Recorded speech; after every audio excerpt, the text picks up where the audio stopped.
All right, welcome back, scholars. There's been a half a semester buildup to the High Renaissance, and here we are today. Just to sort of get into this, we are going to be studying three more styles this term. And mannerism, our second style, is really sometimes considered just another part of the Renaissance mannerism movement. So we've got the High Renaissance, Mannerism, and Baroque. This lecture, we're just going to be working on High Renaissance. I'm pretty sure all of the images are High Renaissance. So take good notes. This one should be fairly easy to follow because after this, we're going to start bookending to sort of look at all three of these final styles to compare them to one another over and over again. So if you've got a nice sort of thumbtack in your notes that you can say, okay, this is what High Renaissance looks like. Here's the dates. Here's the main players. It should be a lot easier for you to then compare every lecture after this for the rest of term on this. All right, let's get into our slides. All right, High Renaissance. Unlike everything else that we've looked at, where we've sort of seen 15th century-ish, Gothic period, 12th century-ish, because it depends on where you are, which particular thing you're talking about. Whereas the High Renaissance, certainly in the South, there's really hard dates.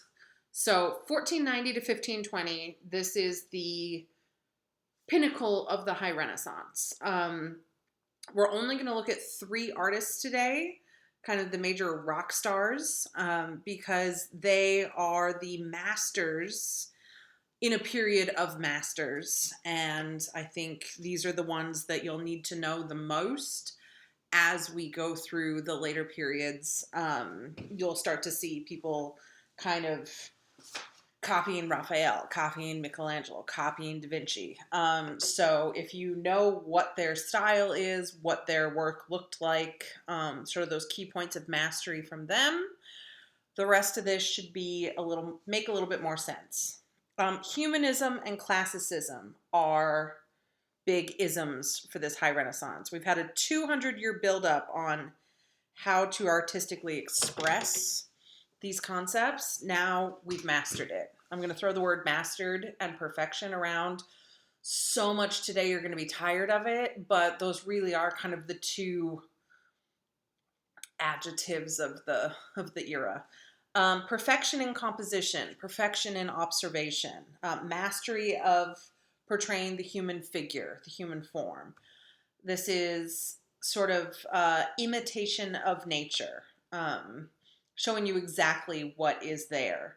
But also there's a bit of an idealism in that we look at what is the perfect version of the human form. What is the perfect face? What is the perfect proportion? So we are looking at that. We've got mastery of linear and atmospheric perspective. So that illusion of three-dimensional depth on a 2D canvas from that linear perspective or vanishing point perspective, as well as the atmospheric perspective, adding that sort of mistiness into the distance. We're also harkening back to classical proportions of the Greeks and Romans. All right, the three big guys. We've got Raphael. His real name was Raphael Sanzio, and he was from Italian, da is from Urbino. He was the master of composition, a really, really complex composition with tons of different figures, buildings, clouds, holy hosts of angels and God. And it doesn't matter how much stuff you want to put into a composition, Raphael could make it look clean and smooth and easy to read and perfectly balanced. He was the master of complex composition. And so from this point up until literally today, a half an hour ago, some artist somewhere is referring back to Raphael's work to understand how to compose and balance a complex design. Um, all right. Here you've got their whole names just for your information, but you can notice how sometimes they are super vague. Um, so you've got like Leonardo da Vinci, like Leonardo from the town of Vinci. Soup's vague. Also, I hope noticing here you see the first two guys. Raphael was a young man. He died when he was like 37. Um, he never made it to middle age. He was a young man when he died in 1520. Leonardo da Vinci, he was a fairly old man for the period. Almost made it to 70. What are we, 68, 67?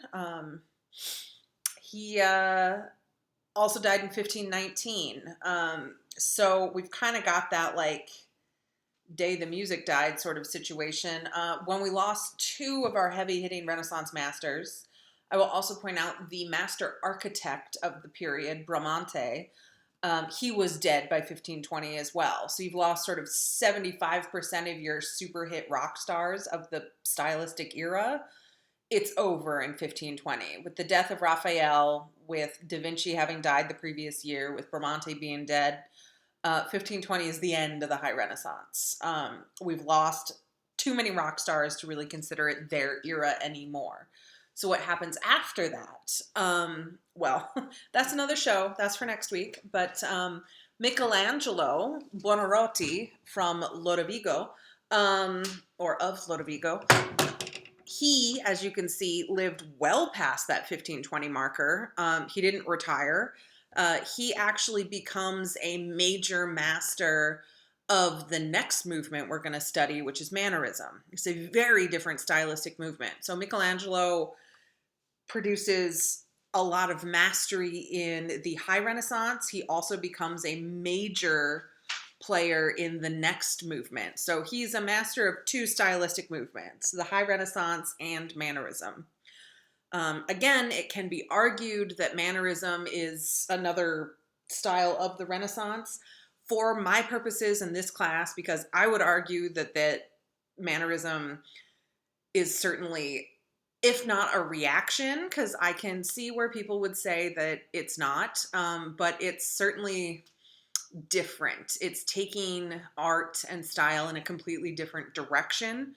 So I see that sharp turn as a different stylistic movement. So if you see Renaissance Mannerism, I think even textbooks refer to it as Renaissance Mannerism. Yeah, it's Renaissance, but it's a different stylistic movement.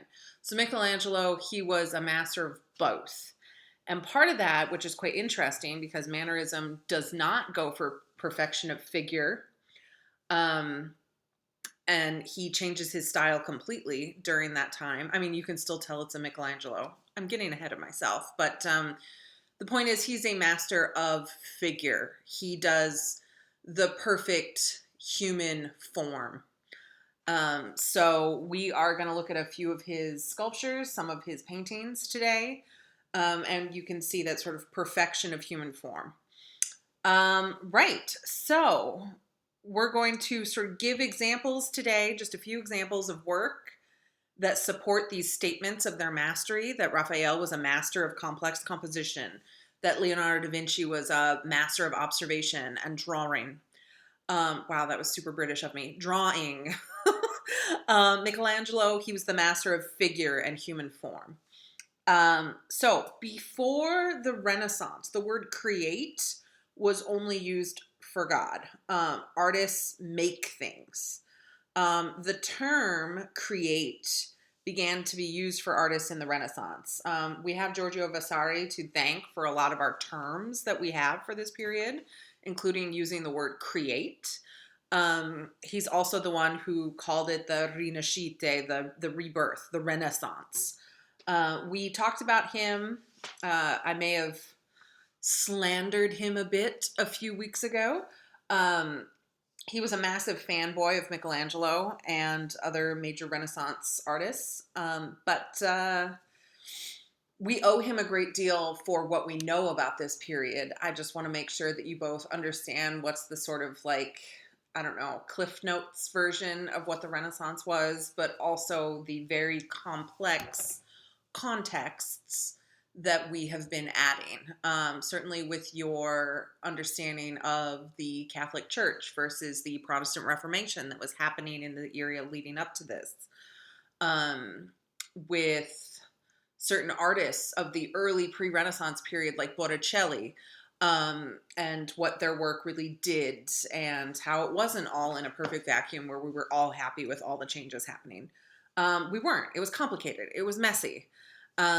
So today, to really focus on what the High Renaissance means, especially in that textbook sense, we're just going to talk about these three guys and the greatest things that they did during this period. Obviously, the High Renaissance was a lot more than just these three guys. But if we're doing a highlights reel, it's this. So I need you to understand these as sort of the epitome of High Renaissance art. All right. So Leonardo da Vinci, Virgin of the Rocks. We looked at this piece in our art toolkit in the very first week. You remember that he did two versions of this exact piece, Virgin of the Rocks. This is the earlier one, 1483. You can see that it's the warmer toned one if you're trying to remember that warm versus cool. Both of them count as Renaissance because they hit 25 years apart in that 30-year period. This is 1483. That comes before our 1490. But you remember from our last lecture before the midterm, the Great Exchange, where the Southerners got that oil painting technology, the oil paint, came in the 1470s. So Da Vinci had access to these things. All right, let's look at composition. Very high Renaissance. You've got that equilateral triangle. I don't know if you can see my mouse cursor here, but if you look at the apex of it being the Virgin Mary there, come down to the baby Jesus, and then slide over to the angel and John the Baptist, you've got a very triangular composition of the figures. Squares, circles, equilateral triangles, these sort of perfect stable shapes are very high Renaissance. Notice how we have a comfortable foreground up here where we've got some space between us and the main figures or action. You've got these interlocking gestures between each figure to sort of keep you in this triangular loop, and showing you where that sort of main focal action is. Notice that our landscape, certainly in the foreground here, these are all like perfect botanical specimens. You could identify the species based on the details that he's given us here. So again, imitating nature. Notice that we've kind of got this background that is very nature, but it's got almost an extreme atmospheric perspective. Going into the distance, it gets grayer and mistier and less defined, but to an extreme degree. This sort of like spooky, misty fog machine action is called sfumato. That was one of our terms in the art toolkit. When you refer to sfumato, you are referring to Da Vinci and the way that he did this like atmospheric perspective on steroids. So you've got this ultra hazy, magical kind of misty fog machine thing going on. That is Da Vinci. So sfumato, think Da Vinci. Anybody who's doing sfumato to create that sort of misty fog machine look is nodding to Da Vinci with what he's doing. All right, so curvilinear lines everywhere. Notice how these rocks aren't like jagged. They've got roundiness to them. We've got nice sort of round, curvy lines everywhere, both in the figures and the background. The details are sort of very Renaissance. Notice the anatomy of the figures and things. Like we've got a certain level of extreme detail and perfection in there. Right down to sort of the children. Notice how they aren't homunculus theory. They're actually like fat baby looking babies, not weird middle-aged men looking babies. Um, we've got an anatomical accuracy. We've got botanical accuracy with our plants that are in here. He really understood form. All right, let's look at the other famous Da Vinci of the period, the Mona Lisa. So, high Renaissance style. Again, we've got a triangle going on with the arm fold. I wouldn't say that that's per se an equilateral triangle. That would sort of cut off her head. But we've got that triangular composition. And sfumato. Look at that hazy, misty, magical fog machine kind of background behind her. That doesn't look like anywhere that I could, that like it's a mythical, I mean, hellscape is probably the wrong word, but it's a magical, misty place. So that's part of that sfumato, misty, hazy background. All right, let's look at also curvilinear. We've got the curvy sort of rocks, and we've got the sort of curvy shapes of her body. Remember our art toolkit with Humbert de Superville, how her lips and her eyes both kind of do that flip, turn upward, lift at the edges. All right, so we've also got this kind of compromise between the two qualities of an individual where you can recognize the person because it looks like them versus the perfect ideal. We're going to go through what an ideal high Italian Renaissance beauty looks like in a minute, in a couple. But she is kind of this great midpoint where you've got these sort of recognizable individual features that don't just sort of fit into the mathematically perfect female face. Unlike, I think, here he's done two great bog standard Italian Renaissance beauties for his female faces, whereas the Mona Lisa, we get a slightly different approach to the jaw. She's certainly got the cheekbones, but the eyes and the nose, he's given us kind of this compromise. There's like some tension between the individual and the perfect ideal. Gaze. She is staring right at us. It is very engaging. That is very unusual for a portrait. So I think that is the part of this that makes it such a famous piece as far as that Mona Lisa smile. I think it's quite obvious that she's smiling if you look at her. People weren't into toothy grins back in the day for any reason.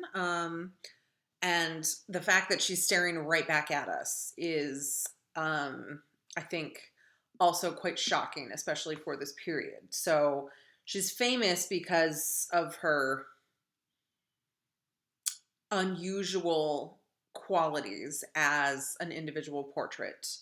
The misty, hazy, crazy scape in the background certainly adds to like, where is this woman?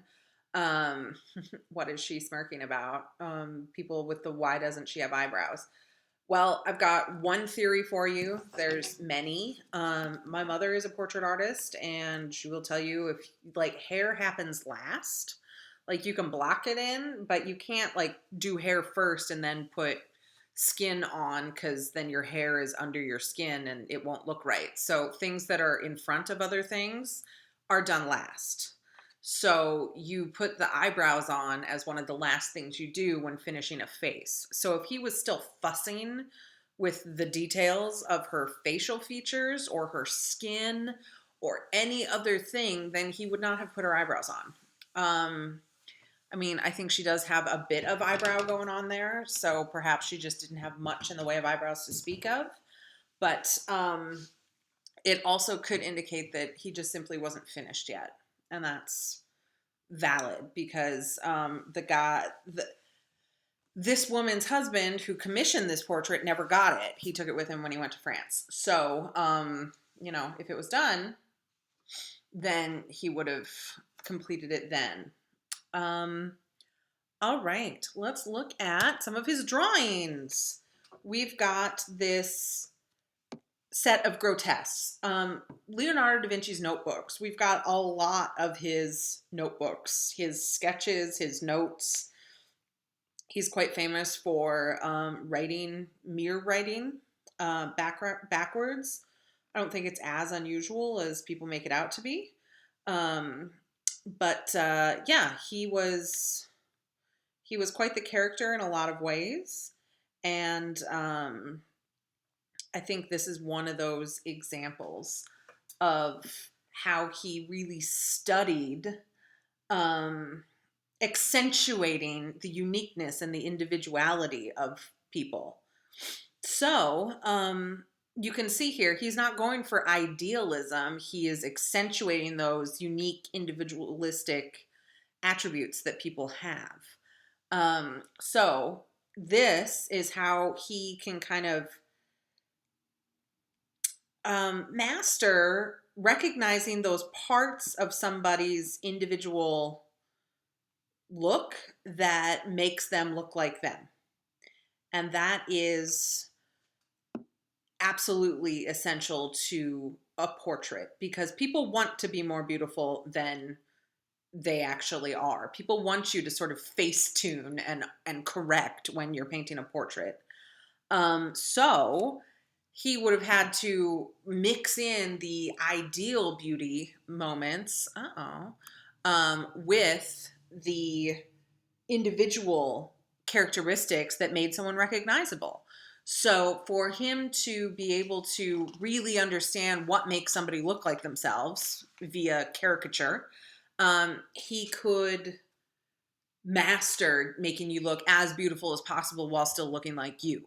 And these sorts of exercises that show how to accentuate those things about a person's features, I think are fantastic. And examples of how he really could understand what makes someone look unique versus some of his just cookie cutter ideal Italian Renaissance beauties. And here we have a Virgin Mary that is an exact Italian high Renaissance beauty of the era. So let's talk about what those are. You notice here, even with this close-up portrait, we've got this sfumato about it, right? There's a misty, hazy softness to his work that you really sort of can describe, but you really have to look at half a dozen examples to really understand. So, ideal of beauty, this piece, we've got that oval face where we've got the sort of pointed chin down at the bottom and then like the nice rounded forehead. So an oval face, like an upside down teardrop. High cheekbones. You've got these really high appley cheekbones going on. A long, very slender nose. Like little sort of buttoned, like piggy nose isn't the right thing, but like a cute little button nose is like what people go for these days.